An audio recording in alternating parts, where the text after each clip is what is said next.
ہم اکثر خاص طور پر محرم کے دنوں میں یہ آواز سنتے ہیں، حسین زندہ ہے۔ ہم یہ سن کر جوش تو آتا ہے، لیکن ایک سوال ذہن میں آتا ہے کہ کیا یہ صرف ایک جذباتی نعرہ ہے یا اس کے پیچھے واقعی کوئی آپ کہیں کہ گہرا فلسفیانہ نکتہ ہے؟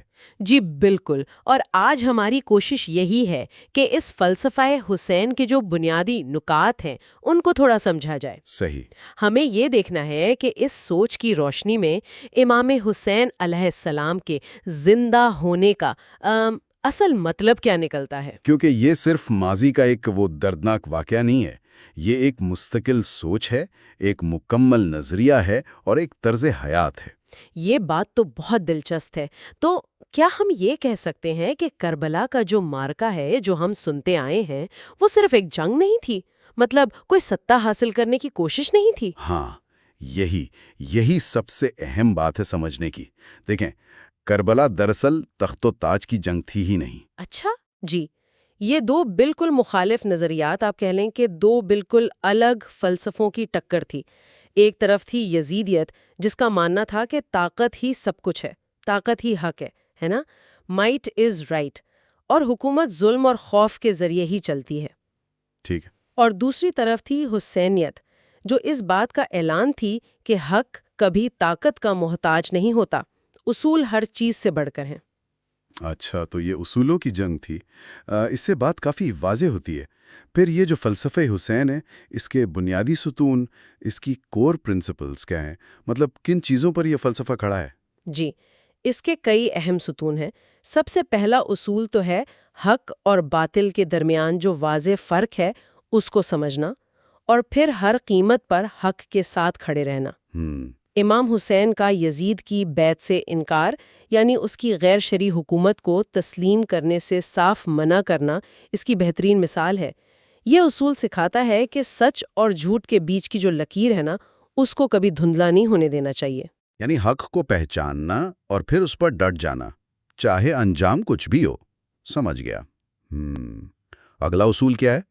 دوسرا بنیادی اصول ہے ظلم کے سامنے ڈٹ کر انکار کرنا اور مزاحمت کرنا۔ یہ صرف نہ کہنا نہیں ہے، بلکہ ایک فعال، ایک ایکٹیو رد عمل ہے۔ اچھا۔ امام حسین کا جو سفر تھا مدینہ سے کربلا تک کا، وہ دراصل ایک زبردست نہیں تھا اس وقت کے جابر نظام کے خلاف، اس کی غیر اخلاقی شرائط کے خلاف۔ انہوں نے صرف ظلم قبول کرنے سے انکار نہیں کیا، بلکہ اس نظام کا حصہ بننے سے بھی انکار کیا۔ یہ خاموشی کو توڑنے کا نام ہے۔ یہ انکار کا فلسفہ تو واقعی آج بھی کتنا ریلیونٹ لگتا ہے، جب ہم دیکھتے ہیں کہ لوگ بہتر جانتے ہوئے بھی غلط کے آگے سر جھکا دیتے ہیں۔ اور اس کے بعد تیسرا اہم اصول ہے آزادی ضمیر، یعنی کانشنس کی مکمل آزادی۔ آزادی ضمیر؟ جی، عاشورہ کی رات جب خیموں سے چراغ بجھا دیے گئے، امام حسین نے اپنے سب ساتھیوں کو چلے جانے کی اجازت دے دی۔ انہوں نے کہا کہ بھائی، دشمن صرف میرے خون کا پیاسا ہے۔ ہاں، سنا ہے یہ واقعہ۔ یہ اس بات کا اعلان تھا کہ جو ان کے ساتھ تھے وہ کسی مجبوری یا دباؤ میں نہیں، بلکہ اپنے آزاد ضمیر کی آواز پر حق کو پہچان کر کھڑے تھے۔ یہ لیڈرشپ کا وہ معیار ہے جہاں پیروی زبردستی نہیں، بصیرت پر مبنی ہوتی ہے۔ زبردست۔ یہ تو صرف ساتھیوں کو رخصت کرنا نہیں تھا، یہ تو ان کے انتخاب، ان کی چوائس کا احترام تھا۔ اور چوتھا اصول؟ اور چوتھا انتہائی اہم اصول ہے قربانی کا وہ عظیم تصور جو ہمیں کربلا میں نظر آتا ہے۔ قربانی؟ جی، یہ سمجھنا ضروری ہے کہ یہ مجبوری میں دی گئی قربانی نہیں تھی، یہ ایک شعوری انتخاب تھا، ایک اعلیٰ مقصد کے لیے، اپنے اصولوں کی حفاظت کے لیے۔ اپنا گھر بار، دوست احباب، یہاں تک کہ 6 مہینے کا بچہ، سب کچھ حق کی راہ میں قربان کر دیا۔ اس قربانی کے ذریعے انہوں نے، آپ سمجھے، کہ موت کو بھی مات دے دی اور ثابت کیا کہ انسانی جسم فانی ہے لیکن اصول لا فانی ہے۔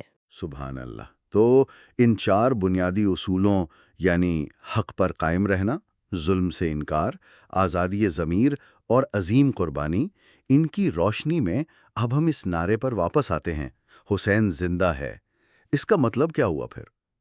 اس کا مطلب یہ ہے کہ امام حسین جسمانی طور پر تو اس دنیا میں نہیں رہے، لیکن ان کا فلسفہ، ان کا پیغام، ان کے یہ اصول اور سب سے بڑھ کر ظلم کے آگے کیا گیا ان کا وہ تاریخی انکار، وہ ہمیشہ زندہ رہے گا۔ ہمیشہ زندہ رہے گا۔ جی، یہ پیغام اور یہ انکار کہاں زندہ ہے؟ یہ وہاں زندہ ہے جہاں بھی حق اور باطل کی کشمکش جاری ہے۔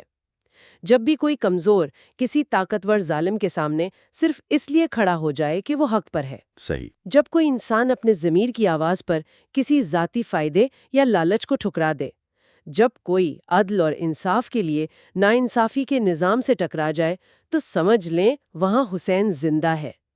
علامہ اقبال نے بھی تو امام حسین، جنہیں شبیر بھی کہا جاتا ہے، ان کی شہادت کی عظمت پر خوب کہا تھا، حقیقت ابدی ہے شہادت شبیر، بدلتے رہتے ہیں انداز کوفی و شامی۔ واہ! یعنی زمانہ بدلتا رہتا ہے، انداز بدلتے رہتے ہیں، لیکن شبیر کی شہادت ایک نہ ختم ہونے والی حقیقت ہے۔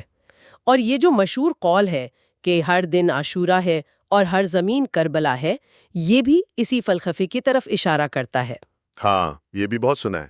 اس کا مطلب ہے کہ حق اور باطل کی یہ جنگ صرف 61 ہجری میں کربلا کے میدان تک محدود نہیں تھی، یہ ہر دور میں، ہر جگہ، حتیٰ کہ ہر انسان کے اپنے اندر بھی مستقل جاری رہتی ہے۔